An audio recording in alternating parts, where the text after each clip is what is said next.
kerajaan surga.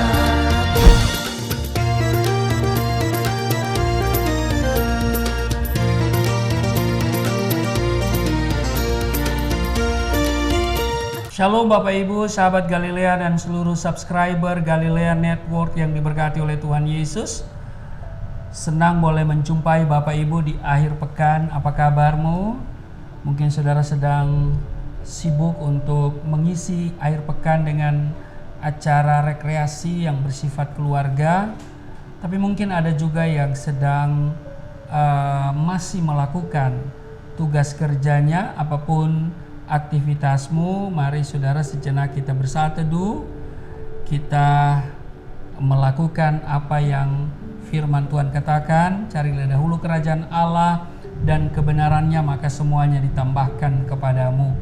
Siapkan diri untuk membaca di 2 Timotius pasal 3 ayat 1 sampai dengan ayat yang ke-9. Namun sebelumnya mari kita berdoa. Segala kemuliaan hanya bagimu Bapa, di dalam nama Tuhan Yesus. Dikuduskanlah namamu, datanglah kerajaanmu, jadilah kehendak-Mu di bumi seperti di surga. Kami mengucap syukur, kami berada di akhir pekan. Kami akan lakukan banyak hal di akhir pekan, mengisi dengan kegiatan yang bersifat keluarga, tapi juga ada yang masih bekerja. Tuhan, kami mau dahulukan Tuhan dengan membaca merenungkan firman-Mu, supaya apa yang kami hadapi hari ini, tantangan, kesulitan, kami tetap bersuka cita. Amen. Karena firman Tuhan yang memberikan kami kekuatan. Berkati hamba-Mu, berkati kami semua, urapi di dalam nama Tuhan Yesus. Haleluya, amin. Saudara, kita akan baca 2 Timotius pasalnya yang ketiga pada ayat 1 sampai dengan ayat yang ke-9. Seperti biasa istri saya akan membacakan untuk kita semua. Silakan. Amin. 2 Timotius pasal 3 ayat 1 sampai 9. Ketahuilah bahwa pada hari-hari terakhir akan datang masa yang sukar. Manusia akan mencintai dirinya sendiri dan menjadi hamba uang. Mereka akan membual dan menyombongkan diri. Mereka akan menjadi pemfitnah. Mereka akan berontak terhadap orang tua dan tidak tahu berterima kasih, tidak memperdulikan agama, tidak tahu mengasihi, tidak mau berdamai, suka menjelekkan orang lain, tidak dapat mengekang diri, garang, tidak suka yang baik, suka berkhianat, tidak berpikir panjang, berlagak tahu, lebih menuruti hawa nafsu daripada menuruti Allah. Secara lahiriah mereka menjalankan ibadah mereka, tetapi pada hakikatnya mereka memungkiri kekuatannya. Jauhilah mereka itu. Sebab di antara mereka terdapat orang-orang penyeludup ke rumah orang-orang lain dan menjerat perempuan-perempuan lemah yang syarat dengan dosa dan dikuasai oleh berbagai-bagai nafsu. Ayat 7, yang walaupun selalu ingin diajar namun tidak pernah dapat mengenal kebenaran. Ayat 8, sama seperti Yanes dan Yambres menentang Musa, demikian juga mereka menentang kebenaran. Akal mereka bobrok dan iman mereka tidak tahan uji. Pasal 9 ayat 9, tetapi sudah pasti mereka tidak akan lebih maju, karena seperti dalam hal Yanes dan Yambres, kebodohan mereka pun akan nyata bagi semua orang. Saudara, di ayat 1, ketahuilah bahwa hari-hari terakhir akan datang masa yang sukar. Kepada Timotius, anak rohani daripada Rasul Paulus mengingatkan bahwa pada hari-hari terakhir menjelang kedatangan Tuhan yang kedua kalinya akan datang masa yang sukar. Saudara, bukankah apa yang disampaikan oleh Rasul Paulus ini benar-benar sedang kita rasakan?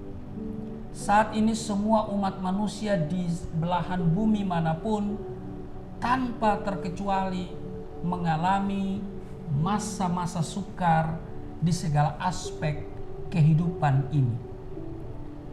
Keberadaan kita ini tidak ubahnya seperti seorang prajurit yang sedang bertempur di medan peperangan, sehingga kita tidak boleh bersikap santai, saudara. Kita tidak boleh berleha-leha, apalagi sampai tertidur.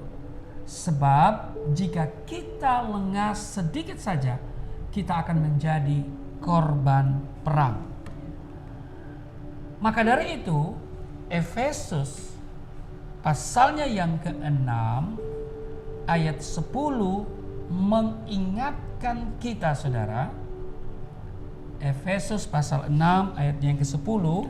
Akhirnya hendaklah kamu kuat di dalam Tuhan, di dalam kekuatan kuasa-Nya. Nah, diingatkan hendaklah kamu kuat di dalam Tuhan, di dalam kekuatan kuasa-Nya.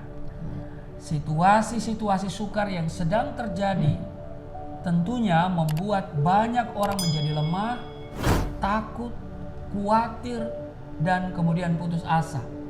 Namun saya mau katakan, sebagai anak-anak Tuhan yang mempunyai sandaran firman Tuhan, tentunya saudara dan saya memiliki kehidupan yang berbeda dari orang-orang dunia. Amin. Karena melalui firman-Nya, Tuhan telah memberikan kepada kita kiat-kiat dalam menghadapi masa-masa sukar itu. Amin.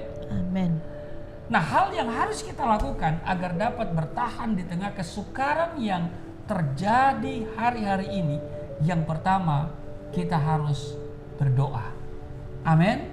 Doa merupakan salah satu kebenaran penting yang dilakukan dan diajarkan oleh Tuhan Yesus kepada semua orang percaya.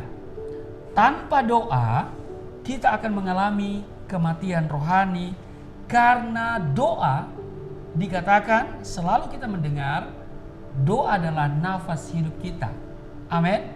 Nafas hidup orang beriman, juga sebagai sarana mendekat kepada Tuhan dan berbicara dengannya. Amin. Nah, saudara, Tuhan Yesus menasihati saudara dan saya untuk terus berdoa dengan tidak jemu-jemu. Di segala keadaan kita harus tetap berdoa. Amin. 1 Tesalonika pasalnya yang ke-5 ayat 17.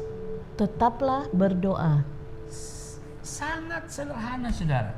Kalimatnya sangat pendek. Tetaplah berdoa. Mengapa demikian? Sebab dijawab oleh Yakobus pasal 5:16, doa orang benar bila dengan yakin didoakan sangat besar kuasanya. Amin. Saudara, di dalam doa ada kuasa mengubah ketakutan menjadi kekuatan. Amin. Amin. Yosafat ketika bangsanya diserang Bani Moab dan Amon, dia menjadi sangat takut. Lalu ia mengambil keputusan mencari Tuhan. Bahkan kalau saudara baca di 2 Tawarik 20, di sana di ayat 3, dia menyerukan kepada seluruh Yehuda supaya berpuasa. Ketakutan yang ada dalam diri Yosafat kemudian berubah menjadi kekuatan yang dahsyat. Amin. Ia dengan penuh keberanian maju berperang dan akhirnya tampil sebagai pemenang oleh karena Tuhan turut bekerja dengan caranya yang heran dan ajaib. Dalam doa juga terkandung kuasa menghasilkan sesuatu yang mustahil menjadi mungkin.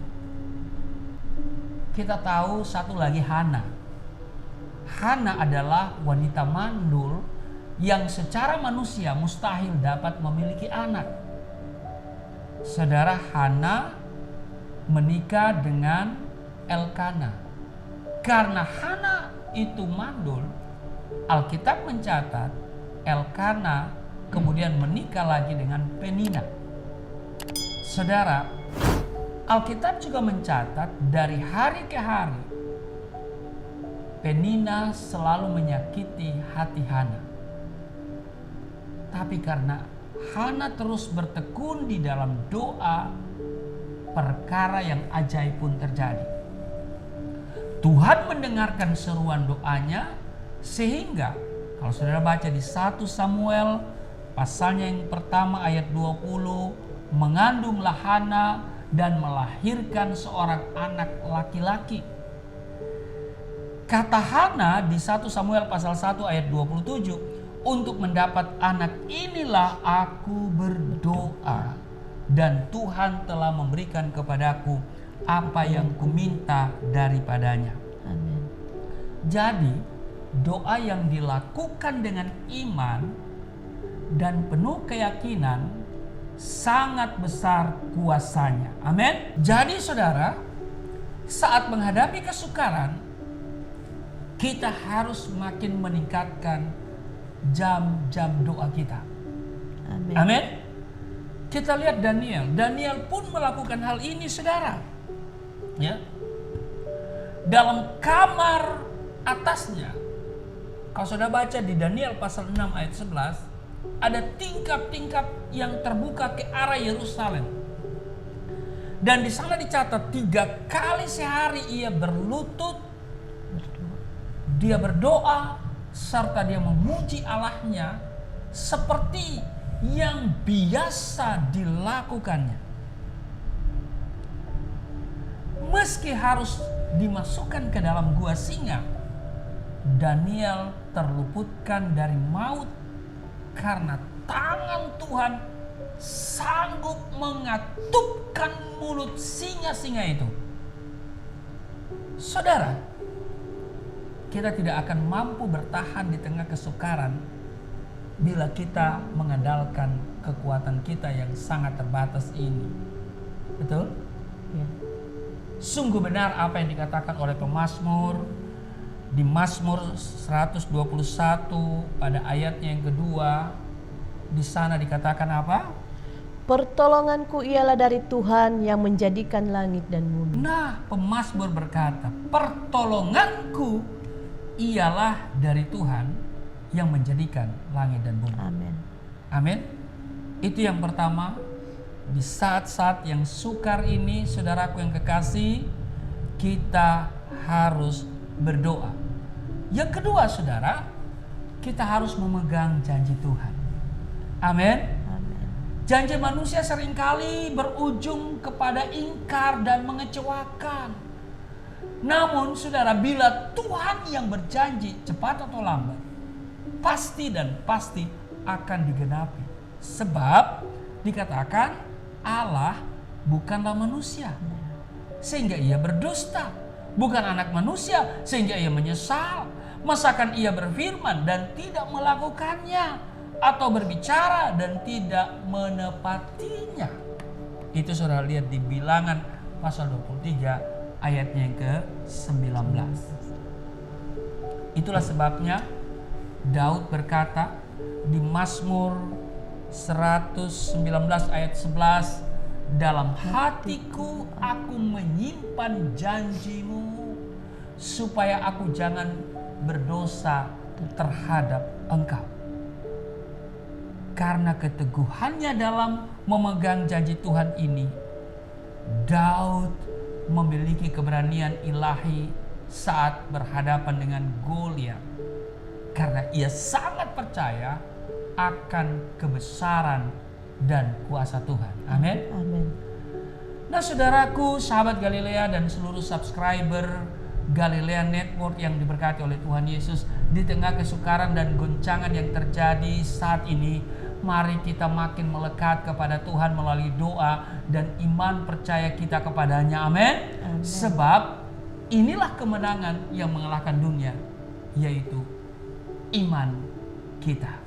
Itu tertulis di 1 Yohanes 5 ayat 5. Amin. Tuhan Yesus memberkati. Mari kita berdoa.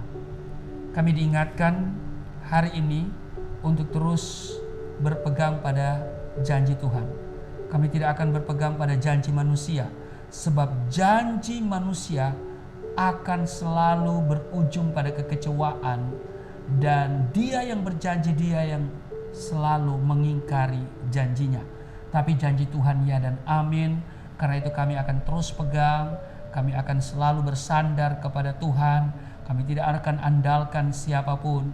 Kami harus pegang janji Tuhan, sebab janji Tuhan itu murni dan pasti digenapi dalam hidup kami. Terpujilah Engkau, berkati seluruh sahabat Galilea yang mengikuti tayangan Saat Teduh pada pagi hari ini. Apakah mereka sedang mempersiapkan diri untuk kegiatan yang sifatnya keluarga, atau mereka yang siap-siap untuk menuju tempat kerja? Kiranya Tuhan menyertai, Tuhan memberkati hari ini. Perlindungan Tuhan sempurna atas mereka hari ini. Ada sukacita, ada damai sejahtera hari ini. Ada kemenangan bagi kami semua.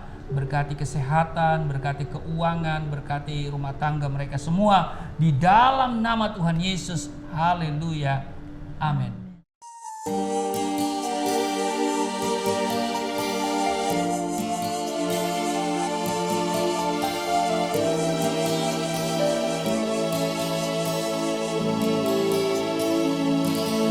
Bapa kami yang di surga, dimuliakanlah nama-Mu.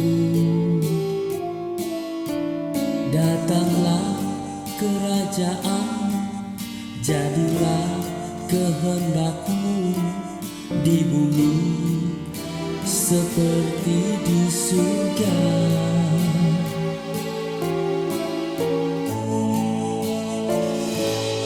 Berikanlah kepada